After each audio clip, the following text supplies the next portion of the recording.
பரந்தோண்டி பரத்திலே சிவந்தோண்டி சிவத்திலே சக்தி தோண்டி சக்தியை சதாசனோண்டி சதாசன நகேஸ்வரி நகேஸ்வரி திருநெல்வேலி மகாவிஷ்ணு மகாவிஷ்ணு பிரம்மாண்ட பிரம்மாண்ட அப்புதோண்டி அப்போது வாய் தோண்டி வாயுடைய பிரதோண்டி பிரதோட அண்ணந்தோண்டி எண்ணத்தவச்சுகள் தோற்றுவிக்கப்பட்டன சிருஷ்டி திதி சம்காரம் என்று சொல்லக்கூடிய முத்தொழுக்கு முழுமையாக இருக்கக்கூடிய அந்த சிருஷ்டிகத்தா உற்பத்திக்காரர்களே நாமத்தி வைக்கப்பட்டான் அவர்கள் இடத்தில் அடாமலை துறவரத்தில் ஆடி சொல்லிவிட்ட ஒரு காலத்துக்காக கோமன் 10 வரை படைத்தான் அப்படி படைத்து நீங்களாவது இந்த உலகத்தில் உத்தரவிட்டான் பிரமணது வழியில் அனதில் நடந்தார்கள் யாமற்றும் இல்லந்த வேட்டு திரும்பது கை கொண்டு அபிஷேக பிரியா சிவா பிரியா விஷ்ணு சோத்திர பிரியா சூர்யா நலபிரியா ருத்ரா கனிப்பிரியா கந்தா கரகர பிரியா சுந்தரமா கலக பிரியா நாதான் சொல்லக்கூடிய நான் அதிக விளக்கம் சத்திரவு தெதுமையாக வைத்திருக்கக்கூடிய அந்த சிருஷ்டிகத்தா பிரமைக்கு ஆசிரியரையும் பெற்று இளவராக வெகுமல் காக்கும் கடவுள் அந்த பரந்தாம் நிகழ்விட்டவர்கள் உண்டாவதாக கைலாய வழி சென்று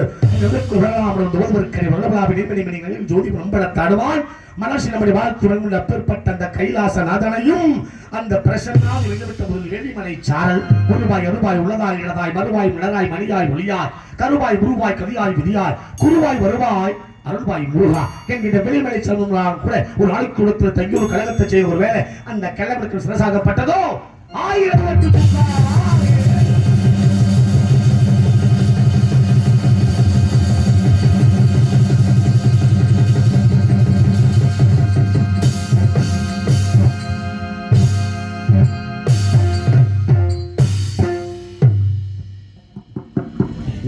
அதனாலதான் இந்த பூலகத்துக்கு வரணும்னா எனக்கு பயம். என்ன காரணம் பயம்? இறைவன் படைச்சது மொத்தம் 14 உலகம் இருக்குது. எப்படி? கீழே 7 உலகம், மேலே 7 உலகம். சொற்குலகம், பூலோகம், புபர்லோகம், ஜனலோகம், தபலோகம், மகலோகம், சத்திய லோகம். ஆமா. அதலம், விதலம், சுதலம், ரசாதலம், தராதலம், மகாதலம், பாதாளம். கீழே 7, மேலே 7. ஆமா. இந்த 14 உலகத்துக்கு போற பொழுது எனக்கு எந்த பயமுமே இல்ல. சரி. இந்த பூலகத்துக்கு வரணும்னா மட்டும்தான் எனக்கு பயம். எதுக்கு பயப்படுறீங்க? நாங்களா இருக்கீங்களா? நீங்க இருக்கிறதா எனக்கு பயமே. என்ன சாமி சொல்றீங்க? இந்த பூலகத்துல மட்டும்தான் நல்ல காரியம் நடக்குது. என்ன நடக்குது? நடக்கிறது கும்பாபிஷேகம். ஆமா. கும்பாபிஷேகம்னா என்ன? ஒரு கோயிலை கட்டி ஒரு கோபுரத்தை எழுப்பி கலசத்தை வச்சு கலசத்துல புனிதமான அந்த நீரை ஊத்துற பொழுது ஊர் மக்கள் அத்தனை பேர் ஒன்னா சேர்ந்து அதை பார்க்கணும். கண்டிப்பா ஊர் மக்கள் ஒன்னா சேர்ந்து அதை பார்க்கிற பொழுது இந்த உலகத்தை காக்கிற பொறுப்பு பெருமாள். அவருக்கு வாகனமான அந்த கருடாழ்வார் வட்டமிடங்கிறது ஒரு ஐதீகம் இருக்கு. ஆமா. கும்பாபிஷேகத்துக்கு பார்க்கறதுக்கு கூட்டம் இல்லையே. கருடன் வருவாரா? வருவாரா? தெரியலையே. முதல்ல நீங்க இந்த திருவிழா இந்த மாதிரிலாம் ஒரு நிகழ்வு நடத்துற பொழுது ஒரு கூட்டத்தை போடுங்க. கூட்டத்தை போட்டு வீடு தவறாம வரி வாங்குறோம்ல, தலைக்கட்டு வரி வாங்குறோம்ல, அப்படி வரி கொடுக்குறவங்க இங்க வந்து உட்கார்ந்துருக்கணும்ல. அதனாலதான் கும்பாபிஷேகத்தை 4 வகைங்கிறான். ஆவர்த்தம், அனாவர்த்தம், புனராவர்த்தம், அந்தரீதம். 4 வகை கும்பாபிஷேகம் இருக்கு. இப்ப அந்த 4 வகை கும்பாபிஷேகத்துல என்ன கும்பாபிஷேகம் உங்களுக்கு ஏதாவது தெரியுமா? அப்ப இந்த நடத்துறவங்க வந்து உட்கார்ந்து இருந்தா தானே உங்களுக்கு என்ன விஷயம்ன்றது தெரியும் இல்லையா?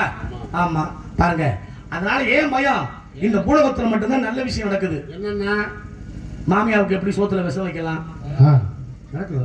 புருஷன் தலையில எப்படி கள்ள தூக்கி போடலாம், அடுத்தவங்க முன்னாடி எப்படி கூட்டிகிட்டு ஓடலாம். என்ன அதை சொன்னா ரொம்ப சிரிப்பு வேகமா வருது. என்ன விஷயம் புரியலையா? இப்ப தெரியுதா ஏன் இந்த பூலகத்துக்கு வந்தோம்னு? நடக்காது. அங்க நடக்கிற பிரச்சனை உங்களுக்கு பிரச்சனை இல்லை, இங்க நடக்கிறதான் பிரச்சனையே. அதைத்தான் சொன்னா தன்வினை தங்கை சுடும் ஓட்டாப்பம் வீட்டை சுடுங்கிறாங்க. அது என்ன பழமொழி? என்ன பண்றது? வஞ்சனையான உலகம் இது. ஆமா. நல்லது செஞ்சா எவனுக்கு பிடிக்காது, நல்லது செஞ்சா எவனுக்கு பிடிக்காது. பைத்தியக்காரனா தெரிஞ்சா பாக்குறவங்க பூரா சந்தோஷப்படுவேன். ஆகா நல்லா இருந்தேன் இப்படி தருதான பைத்தியக்கார மாதிரி நீ இப்படியே இருக்கட்டும்னு நினைக்கிறவங்க நிறைய பேர் இருக்காங்க. உண்மை உண்மை உண்மை. சொல்றியா பொதுவா சொல்றியா? ஆமா, இப்படி என் மண்டை வெடிக்கிறதுல உங்களுக்கு அவ்வளவு பெரிய சந்தோஷம். சாமி நீங்க எங்களை தவறா புரிஞ்சுக்கிட்டே சாமி. ஏன் உன் மண்டை வலிக்க வாசிக்கல. தாய் குழந்தை இருந்தது ஒரு 20 பேர் நம்ம இருந்தாங்க. சரி, பூரா படுத்துக்கிட்டு தூங்குறாங்க. அடிச்சுனாலும் கிளப்பிடுவோம். பாவம் சாமி புதுக்கோட்டில இருந்து வந்திருக்காரு. ஆளை உட்கார வைப்போம்னு கிளப்பி விடுவோம். ஆளு நல்லதுதான் பண்ணலாம். இல்ல இல்ல அண்ணா, நீங்க தெரிஞ்சுக்கோங்க, மனுஷன் வாழ்க்கையில தூங்கக்கூடாத இடம் 4 இடம் இருக்குண்ணே. இந்த 4 இடத்துல தூங்குனா தருத்திரமுடாங்கிறேன். எந்தெந்த இடம்? ஒண்ணு கல்யாண வீடு, 1 இது மாதிரி கட்டின கோயில், 2 2வது செத்த வீடு. அங்க தூங்குறாமா ஐயா? ஒரு ஆள் தான் தூங்குவேன், 10 உட்காந்துருக்கேன். 4வது இந்த நாடக கூட்ட. இந்த 4 இடத்துல தூங்குனா தருத்திரம். அதான் சொல்றேன், 4க்கு 4 நல்லா இருக்கணும்னா இந்த 4ம் சரியா இருக்கணும்டாங்க. 4க்கு 4 நல்லா இருக்கணும்னா இந்த 4ம் ஆரம்பிச்சுட்டாங்க. நீங்க 4 சொல்றீங்க, எனக்கு 3 கிடைக்காம நான் தர்றேன். என்ன 3 கிடைக்காம? 3 கூட கிடைக்கல. 1 கூட கிடைக்கலையா இல்ல 3 கிடைக்கலையா? 3 கிடைக்கல. கிடைக்கும், கிடைக்கிறது தானா கிடைக்கும். ஆனா கிடைக்க கூடாதுன்னு நினைக்கிறது எதுவுமே கிடைக்காது இல்லையா? அப்படி காலத்துக்காக இடத்துல நான் வந்த நினைக்கிற பொழுது அப்பேற்பட்ட விநாயகர் பெருமான், அந்த விநாயகர் பெருமான் என்ன கோயில் சாமி? என்ன சாமி? விநாயகர் தான் கும்பாபிஷேகமா? அற்புதம். அல்லது எபெருமான் விநாயகர் பெருமான். இந்த விநாயகர் பெருமானுடைய அருமை பெருமை இந்த உலகத்துல முத்துராஜ், இந்த உலகத்துல படைக்கிறது பிரம்மா. ஆமா, படைச்சதை காக்கிற பொறுப்பு பெருமாள், அதெல்லாம் அழிக்கிறது சிவன். மும்மூர்த்திகள் தான் உலகத்துல பெரிய வேண்டாங்கிறான். ஆனா அதுக்கப்புறம் இந்த விநாயகர் பெருமானத்தை முதல்ல கும்பிடுறோம். என்ன காரணம்? இந்த என்ன காரணங்கிற விஷயத்த காரக்குடி அம்மா கிட்ட கேட்டுக்குவோம். காரக்குடி அம்மா? ஆமா. அவங்களுக்கு கடை வச்சிருக்கீங்களா? ஆம். என்ன அவங்களுக்கு வச்சிருக்கீங்களா? ரொம்ப நாளைக்கு அப்புறம் என்கிட்ட மாட்டிருக்காங்க அவங்க. ரொம்ப நாள் ஆச்சுல, அதனால என்ன இது இருக்கிறவங்க எல்லாம் அப்படி முன்னாடி உட்கார்ந்து கொஞ்சம் அப்படி இருந்தீங்கன்னா நமக்கு கொஞ்சம் நல்லா இருக்கும். அப்படிங்கிற காலத்துக்காக இடத்திலே அப்பேற்பட்ட விநாயகர் பெருமான் அத்திமுகத்துணை ரணார் திருமகனை சத்தியின் முதல்வனை சித்தியின் கணவனை முத்து நிறுவி நித்தம் சொல்லக்கூடிய அந்த விநாயகர் பெருமானை வணங்கிவிட்டால் செய்யக்கூடிய காரியங்கள் அனைத்தும் நன்மையாகவே நோக்கத்தோடு அந்த விநாயகர் பெருமானை வணங்கி துவக்குவோம் கழகத்தை. நாராயண்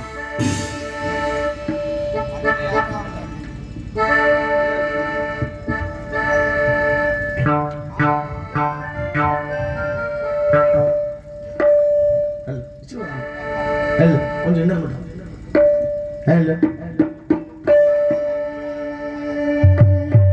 செல்வ கணபதியே எங்களுக்குள்ள சித்தி விநாயகனே,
அதுதான் நம்ம முதல்ல சொல்லிச்சு.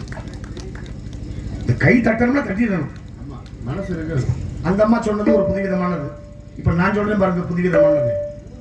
இந்த கை இருக்கு பத்தியா, கை ரெண்டையும் தட்டுறமே, இதுக்கு என்ன காரணம் தெரியுமா?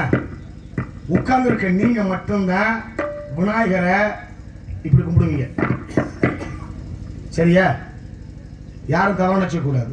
ஒரு இஸ்லாமியர்கள் இப்படி கும்பிட மாட்டாங்க அவங்க தேவாலயத்தில், ஒரு கிறிஸ்தவர்கள் இப்படி கும்பிட மாட்டாங்க. ஆனா நீங்க மட்டும்தான் விநாயகரை என்ன பண்றீங்க, இந்த ரெண்டு கையை ஒன்னா சேர்த்து விநாயகரை காப்பாத்துறான்னு வணங்குறோம். ஏன் அப்படின்னா வாழ்க்கையில நல்லது கெட்டது இருக்குல்ல, நல்லது கெட்டது, இன்பம்னா துன்பம், இரவுனா பகல். அதனாலதான் காலையின எதை காலையின, சூரியன் உதித்து வரும் அளவை வைத்து காலையின. அவன் காலைன்னு சும்மா சொல்லல. ஏன்னா பார்க்கடலில் வள்ளி கொண்ட பரந்தாமன் அவனுடைய பாதம் என்ற காலை பகவான் தொட்டு வணங்கி வருவதனால் காலைன்னு பேர் வச்சான். மாலைன்னு பேர் வச்சான். திருமாலை மணந்து வணங்கி மலை வைத்தனால் மாலைன்னு பேர் வச்சான். மறைகிறதுக்கு மாலை, உதிப்பதற்கு காலை. அதனாலதான் காலை கடனை சரியா முடிக்கணும்னா. காலை கடன் தான் என்ன? யோ அது இல்லையா, அது காலை கழிவு. காலை கடன் வேற, காலை கழிவு வேற. நீங்க நினைக்கிற கடன் என்ன கொடுத்து வாங்குறதா? எப்பா காலையில எதுவும் சொன்னேன், ஏ முத்துராஜ் நேற்று கொடுத்த 1000 ரூபாய்க்கு கடை காலையில, அது இல்ல. அது என்ன பண்றது, அது வேற. காலை கடன் அப்படின்னா ராத்திரில படுக்கிற பொழுது, இன்னைக்கு நீங்க நினைக்க மாட்டீங்க, எப்பவுமே நினைச்சு பாருங்க, நாடகம் இல்லாத. அது மட்டும் இல்ல, இந்த நாடகம் நடத்துற பொழுதும் சரி, வந்த உடனே அப்பா விநாயகர் பெருமானே, அப்பா அந்த விடியிற பொழுது நல்ல விதமா விடியணும்டா, காப்பாத்துற அப்படின்னு இறைவனை படுக்கிற பொழுது மனசார நினைக்கணுமா, குடும்பம் நல்லா இருக்கணும், விடியிற பொழுது நல்லா இருக்கணும்னு. விடிஞ்சதுக்கு அப்புறம் மீண்டும் இறைவனை கும்பிடணுமா, ஐயா ராத்திரி உன்னை தொட்டு வணங்கி நான் படுத்து எந்திரிச்சிட்டேன், இன்னைக்கு நடக்கிற பொழுது நல்ல பொழுதா இருக்கணும். ஆனா உங்ககிட்ட வாங்கினே கடை அப்படின்னா காசு அல்ல, இந்த அன்பால் பக்திங்கிறத ஒண்ணு வாங்கினே, அது சரியா அமைஞ்சிருச்சு, அதனால காலையில என் கடை முடிஞ்சு போச்சு சொல்லக்கூடிய வார்த்தை தான் காலை கடன் என்கிற அற்புதமான அழுத்தத்தை கொடுத்தது இந்து சம்பிரதாயம், இந்து மதம். இவ்வளவு அற்புதம் நிறைந்த பெருமையான இந்த இடத்துல கல்யாணம். யாரு கல்யாணம்? அது கேளுங்க, உங்களுக்கு கல்யாணம் இப்ரமன் முருகனுக்காக. கல்யாணங்கிறது 8 வகைங்கிறான் பாரு. பிரம்மம், பிரசுபத்தியம், ஆருடம், தெய்வம், ஆசுரம், ராக்கதம், காந்தர்வம், பைசம் 8 வகை திருமணம். அந்த 8 வகை திருமணத்திலே நடக்க இருக்கின்ற திருமணம் வள்ளிக்கும் முருகனுக்கும். இந்த திருமணம் சிறப்பாக இங்கு நடைபெற நினைக்கின்ற பொழுது உலகத்தில் எத்தனையோ பெருமை உண்டு. அந்த அம்மா சொன்னாங்க பத்தியா, நதி அது ஓடிட்டே தான் இருக்கும், ஓடுற நதி நிக்காது, ஆனா நிக்க வைத்தா அது புராணம். நம்ம நிக்க முடியாது, நிக்க பண்ண முடியாது இல்லையா? அப்பேற்பட்ட அற்புதமான பெருமையான நாடு செழிக்கணும். ஆடியில காத்தடிச்சா ஐப்பசியில மழை வயிறும், ஆனா ஆடியில காத்தே அடிக்கல. எங்க ஐப்பசியில மழை இல்ல, ஆடியில காத்தே அடிக்கலையப்பா, காத்தடிக்கலையே. காத்தடிச்சா தானே மழை பெய்யும் நினைக்க முடியும். என்னங்க ஐயா, காத்தே அடிக்கல, இதுக்கு என்ன காரணம் தெரியல. இவங்க 2 பேரும் ஏதோ முக்கியமான விஷயம் பேசுறாங்கன்னு நினைக்கிறேன். ஐயா என்ன பேசுறீங்க? என்ன 2 பேருமே பேசிக்கிட்டு இருக்கீங்களே, என்ன பேசிக்கிட்டு இருக்கீங்க? இப்போ உங்க 2 பேருக்கு ஒரு சின்ன கேள்வி கேட்கிறேன். திரும்பி பாருங்க. இல்ல இல்ல, சரியா சொல்லணும். இன்னைக்கு உங்க பேரனை கொண்டு போய் பள்ளிக்கூடத்துல சேர்க்கணும்னா 1 லட்சம் ரூபாய் பணம் கொடுக்கணும். உண்மையா பொய்யா? உண்மைதானையா? உங்க அப்பா நீங்க 5 வயசா இருக்கிற பொழுது உங்க கையை பிடிச்சுக்கிட்டு நேரா பள்ளிக்கூடத்துல போய், வாத்தியார என் பிள்ளைய சேர்த்துக்க பள்ளிக்கூடத்துல அப்படின்னு சொல்லி இருப்பாரு. வாத்தியார் கூப்பிட்டு, வாப்பா இங்க வா, இந்த கையால கதை தொடு அப்படின்னாரா? 2 பேரும் தொட்டிலாம் தொடலையா? தொட்டி அப்பெல்லாம் அப்படி தொட்டியல. இன்னைக்கு காசு, அன்னைக்கு படிக்கிறதுக்கு காதும் கையும். இந்த காதையும் கையையும் உண்ணா சேர்த்து தொட்டிங்களே, இதுக்கு என்ன அர்த்தம்னு சொல்லுங்க. ஒரு 2 பேர்த்துல நீங்க 2 பேசி, நான் கொஞ்சம் நேரம் அமைதியா இருக்கிறேன், நீங்க பேசிக்கொள்ள பேசுறது குத்தம் இல்லையா? பேசுற பேச்சுல என்ன காரணம் தெரியணும்ல. இவ்வளவு காரணம் இருக்கு. ஓ, இடுப்பு கடுக்குதா? சரி, இடுப்பு கடுத்துச்சுன்னா சின்ன வயசுல நிறைய வேலை பார்த்திருக்கீங்கன்னு அர்த்தம். ஆனா வேலைன்னா நீ நினைக்கிற வேலையா? உழவு அடாடா, நீங்க இல்லையா உங்ககிட்ட வந்துருது. உண்மை அதுதாங்க. என்ன காரணம் தெரியுமா ஐயா? அன்னைக்கு வீட்டுல ஆடு வளர்த்தோம், மாடு வளர்த்தோம். கோழி வளர்த்தோம், நாய் வளர்த்தோம்.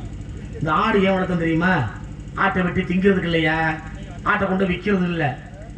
ஆடு சாணம் போட்டுச்சுன்னா, மாடு போட்டா அதுக்கு சாணம், ஆடு போட்டா புளிக்க. இந்த ஆட்டு புளிக்க திரும்பி கேட்டு உண்மையான சம்பவம். இந்த ஆட்டு புளிக்கையை கரைச்சி வீடு முழுகுனா வீட்டில் மகாலட்சுமி குடியிருப்பாளாம். அது எவ்வளவு நறுமணம், எவ்வளவு வாசம் வரும். அதில் படுத்து மழை தூங்குவான். ஆடு வளர்த்தது வீடு முழுக, மாடு வளர்த்தது வாசல்ல சாணம் தெளிக்க, கோழி வளர்த்தது நம்மளை காலையில எழுப்ப, பூனை வளர்த்தது சமைச்சதை பாதுகாக்க, நாய் வளர்த்தது வீட்டை பாதுகாக்க. இப்படித்தான் நம்ம ஆளு இருந்தேன். இன்னைக்கு என்ன நினைச்சானே தெரியும், அப்படியே மாறிட்டேன். சொல்றாருல பாருங்க, இதுக்கெல்லாம் என்ன காரணம் நீங்க நினைக்கிறீங்க சொல்லுங்க பாப்போம். ஒண்ணு இல்லையா, நாகரிகம் வளரணுங்க. நான் இல்ல, அதான் நான் மறுக்கலை.